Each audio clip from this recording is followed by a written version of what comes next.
Una tercera edición con noticias que consternan, Miriam, porque hemos hablado de violaciones, hemos hablado de feminicidios y lo que le vamos a contar es también... Justamente un caso de feminicidio que ha ocurrido hoy en la ciudad de La Paz, en la zona de Ovejullo.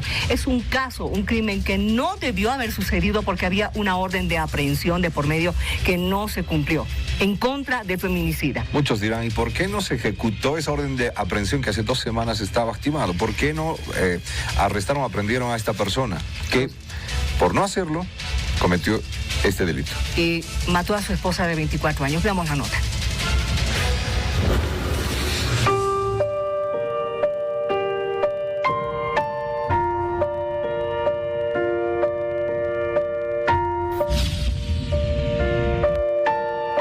Por amor a Dios, se atrapen, que metan adentro.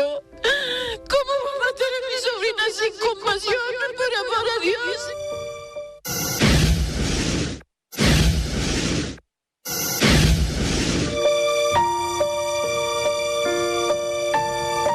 Delante de sus hijas la han matado.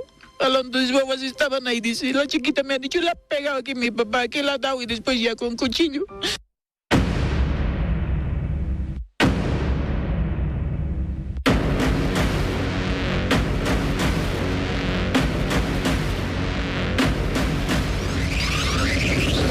¿En el segundo piso? Sí, en el segundo piso. ¿Acá? Entonces, ahorita sí, mis sobrinitos están aquí en el segundo piso, en el primer piso.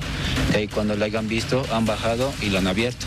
Entonces, como mi hermana estaba arriba cocinando y sus hijos ya han abierto la puerta, entonces han entrado. Pues. Tenían ya 8 años de casados. Recién estaban cumpliendo su 8º año este mes. Y ya estaba cocinando para sus hermanos, para sus hijitos más. De ahí la pescaba solita la han matado con cuchillo. ¿De sus hijos está? Delante de sus hijas la han matado. A las 2 babas estaban ahí, dice. La chiquita me ha dicho, la ha pegado aquí mi papá, que la ha dado y después ya con cuchillo. Las babas han visto.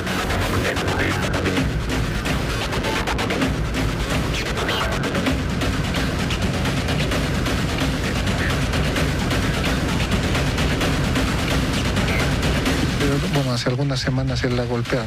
Sí, la golpeó. La trajo desde la casa de sus parientes allá arriba. Lo que me cuentan sus hermanos, ya sabían que él estaba golpeando y lo ha denunciado ese mismo día. Ha ido con la jefa de su trabajo, todo.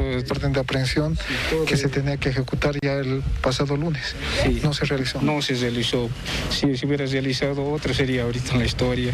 Ella estaba muy contenta de que ya no iba a tener que ver al sujeto, porque me contó que era muy violento, que la amenazaba, por eso tampoco no nos contaba nada. Lamentablemente sí se ha podido evidenciar a una persona quien habría sido agredida con heridas punzocortantes en el cuerpo por la pareja. La víctima presenta más de 20 puñaladas.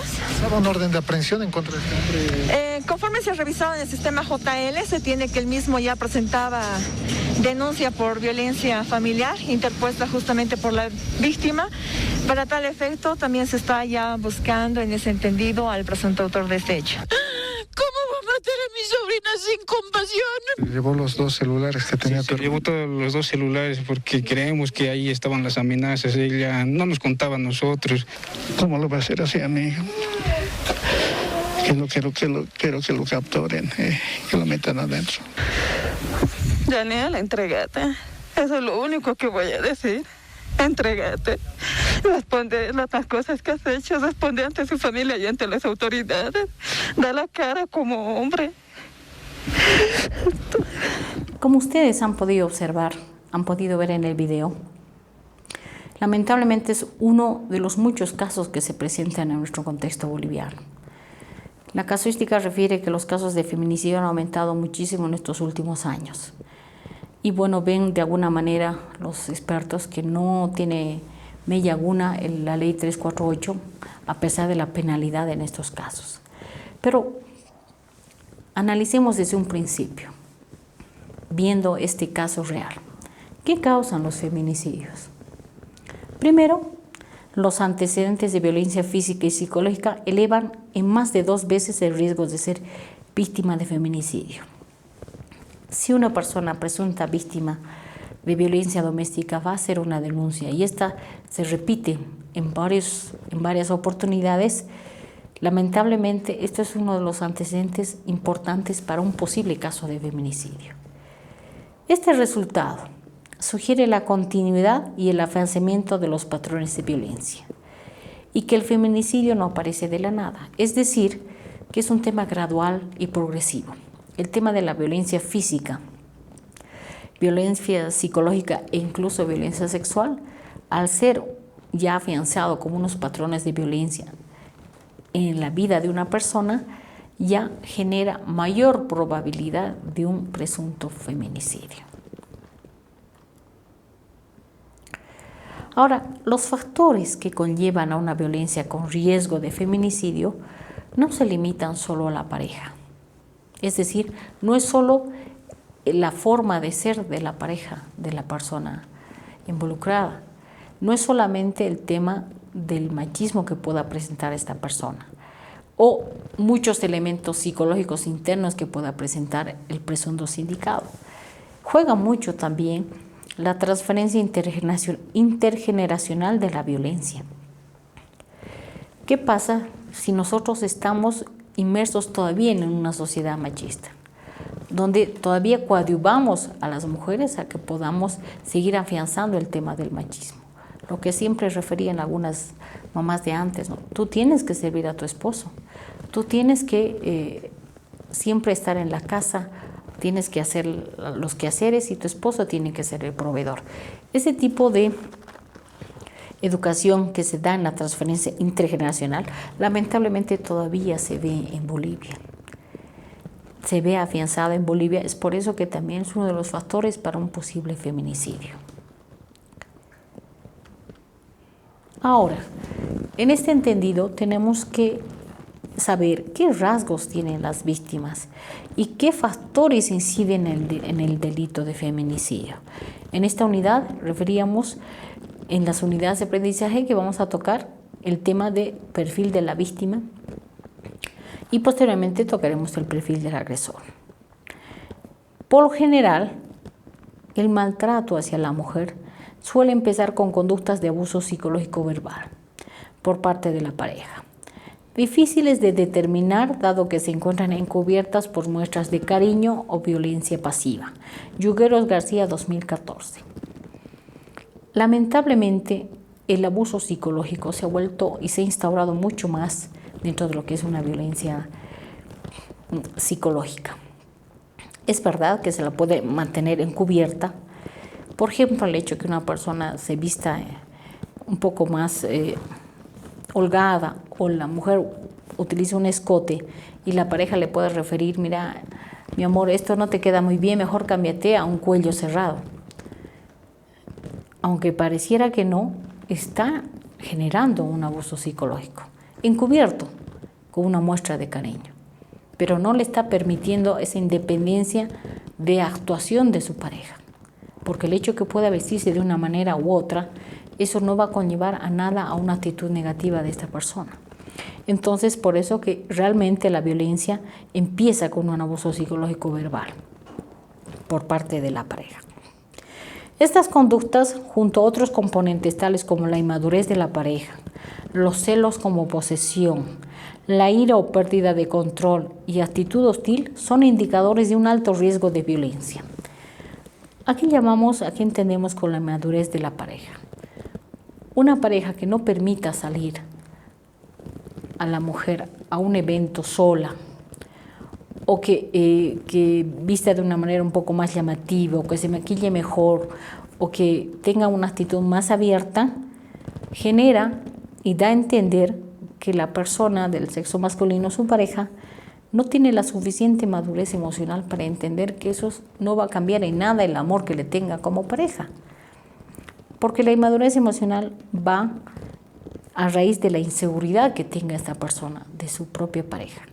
Es la inseguridad que hace reflejar a la mujer, pero en realidad es la inseguridad que él tiene el propio varón. Y otro de los elementos que juegan esta inseguridad es el tema de los celos. La inseguridad que lo deje, la inseguridad que ella se vaya de su lado. Y por ende ya hay una secuencia para una actitud posesiva. La ira o pérdida de control, cuando ve que esta persona no está actuando como el varón quisiera, o como le gustaría, genera ya un control de la ira, un descontrol de la ira o un mal humor que lo va a manifestar en forma hostil a su pareja. Pero te he dicho que no utilices, te he dicho que no te queda. Te ves así, te ves así, eres tal o eres cual. Entonces ya vemos que es una secuencia que se va manifestando. Ahora, no hay un perfil, no es una receta de cocina para entender que tales cosas se presentan. El perfil se va dando de acuerdo a cada situación y a cada contexto. El perfil de una víctima de feminicidio puede presentar diversos rasgos, diversas características. Estos rasgos se basan en los aspectos cognitivos, características de la personalidad y las posibles repercusiones psicológicas en las víctimas. Considero, y la ciencia lo refleja, que el perfil de una víctima, obviamente, reitero, no es único, pero sí podría tener como un parámetro estándar estos rasgos en estas tres fases. Reitero, aspectos cognitivos, características de la personalidad que son únicas de cada persona y de cada mujer, y las posibles repercusiones psicológicas en esta presunta víctima. Habíamos hablado de lo que son las características de la víctima. Habíamos hablado de lo que es la personalidad. Dentro de esta personalidad, obviamente, tiene en juego el tema del carácter, el temperamento, que también tiene una connotación hereditaria, y las experiencias sociales que cada persona lleva dentro de su propia vida.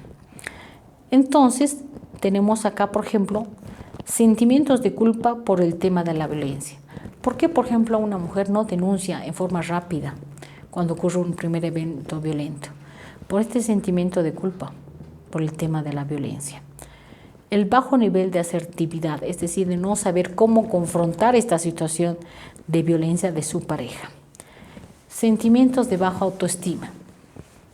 La persona que lamentablemente es víctima de un maltrato doméstico o violencia familiar, presenta estos sentimientos de baja autoestima. Es que si él no me acepta, nadie me va a aceptar. Yo tengo 3 hijos. ¿Quién me va a mantener? Nadie me va a querer. Estoy gorda, estoy fea, estoy flaca, estoy... Un montón de adjetivos que pueden conllevar a entender que existen sentimientos de baja autoestima. Esto como características principales. También habíamos hablado de estos 3 aspectos, los aspectos de tipo cognitivo. Hemos referido a aspectos cognitivos, características de la personalidad y repercusiones. Aspectos cognitivos, es decir, elementos, pensamientos que la persona puede tener. Acá tiene mucho valor y pesa muchísimo el tema de la dependencia emocional. Muchas de las mujeres tienen una dependencia afectiva emocional a su pareja y solamente su vida está centrada en torno a esta pareja, y al generar una dependencia afectiva de esta pareja también puede conllevar a una dependencia incluso económica. El enamoramiento agudo, en el entendido que ya en la etapa de enamoramiento la pareja puede ya dar luces de una actitud violenta u hostil, pero la mujer tiende a minimizar estas conductas, no la ven como nocivas, solamente la ve como episodios transitorios y que no tienen una significación a nivel de violencia. Errores atribucionales o creencias. Él va a cambiar, él me ama muchísimo, solo hay que darle tiempo. Ese tipo de creencias culturales o religiosas. Es que en la religión que él tiene, me dice que tiene que él es el jefe de la familia, él tiene que ordenar, él tiene que decidir, él tiene que disponer. Son esas creencias culturales o religiosas que conllevan implícitamente a un tema de violencia. El miedo excesivo que esa persona la rechace o que no está de acuerdo con esta persona, la abandone. Y por ende, obviamente, el que la abandone la pareja es un elemento muy, muy importante que conlleva que una víctima no quiera denunciar o que siga de alguna manera manteniendo una relación tortuosa de pareja. Entonces, estos elementos a nivel cognitivo son muy típicos, lamentablemente, en casos de violencia. Reitero, habíamos hablado del tema de personalidad, aspectos cognitivos y la última etapa que nos corresponde, que son las repercusiones psicológicas. El hecho que una víctima sea presunta que sea una víctima de violencia psicológica, física o sexual, ya conlleva a un daño psicológico, ya conlleva a un daño psíquico. ¿Cómo podemos identificar este daño? Generalmente, de la forma más tangible que se muestra este daño psicológico es muchas veces a través del trastorno por estrés postraumático. Ahora, ¿qué es este trastorno? Es que la persona se ve totalmente en su vida un riesgo a nivel físico, a nivel psicológico, a nivel social, y por eso se llama postraumático, porque este trastorno se da posterior al evento traumático que ha pasado y por ende está en riesgo su vida, pero no solo su vida física, sino a nivel integral, y por ello tiene unas connotaciones conductuales típicas que demuestran este estrés. Por ejemplo, las pesadillas, el no poder dormir, la falta de apetito, el evocar, por ejemplo, si el evento ha sucedido en la calle 8 de Achumani, no querer pasar por la calle 8 de Achumani, darse preferida, darse la vuelta a toda la ciudad antes de pasar. Entonces son esos algunos elementos de lo que conlleva el estrés postraumático. La ansiedad y el excesivo miedo. El miedo a que vuelva a ser víctima de violencia, el terror y la tensión constante de que la presencia de esta persona conlleve a tener riesgo de su integridad física.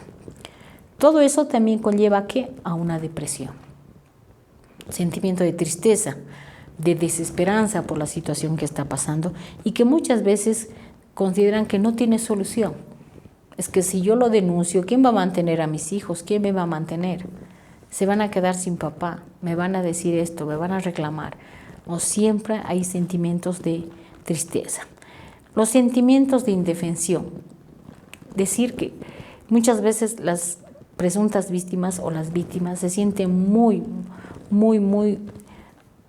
indefensas, valga la redundancia, y sobre todo se sienten solas con el problema. Porque lamentablemente la familia tiende a aconsejar, pero debías dejarlo. Los amigos, pero ¿hasta cuándo? Pero no es fácil poner en el lugar de la persona. Es fácil aconsejar, pero también hay que ponerse en el lugar de la persona que está pasando este elemento. Entonces, estos sentimientos de indefensión y de soledad conllevan obviamente a una situación también de depresión. Ahora, la persona que sufre violencia física, psicológica, necesita desahogarse, necesita canalizar esta situación que está pasando y lamentablemente en muchos de los casos se ha visto que el uso de la violencia que una persona, una víctima ha pasado, lo transfiere a sus propios hijos. Es por ello, por ejemplo, que muchas veces en casos reales en el contexto boliviano se ha podido ver que la persona mata, por ejemplo, a sus hijos. Mata con el fin de lastimarlo a la otra persona. O directamente los pega, los maltrata por una forma de canalizar todo el tema de violencia que ha pasado en toda su vida conyugal esta persona. Entonces, estos elementos juegan mucho en el tema de las repercusiones psicológicas. Y esto es importante darse cuenta. Entonces, estas son las tres esferas y los tres aspectos que realmente podemos entender y que son importantes en el eje de establecer un posible perfil de la víctima. Entonces, en este entendido, este perfil de la víctima, con estos tres aspectos, nos van a permitir entender un poco cómo se va desarrollando y cómo puede ir conllevar estas conductas a un posible riesgo de feminicidio. Mientras todas estas esferas se lleven en forma consecutiva y progresiva, el riesgo de feminicidio es bastante alto. Entonces ahí tenemos que cuidar mucho en los casos de violencia doméstica para que podamos manejar un tema de prevención de un posible feminicidio. En el caso que ustedes veían en el video, lamentablemente Jessica, que es la víctima de feminicidio, hizo 5 denuncias, se tiene entendido, y tenía la persona que la mató tenía ya una orden de aprehensión ejecutada, estaba ya a punto de ser ejecutada, pero no la llevaron a cabo. Si la hubiera llevado a cabo, quizás la historia de esta víctima hubiera sido otra.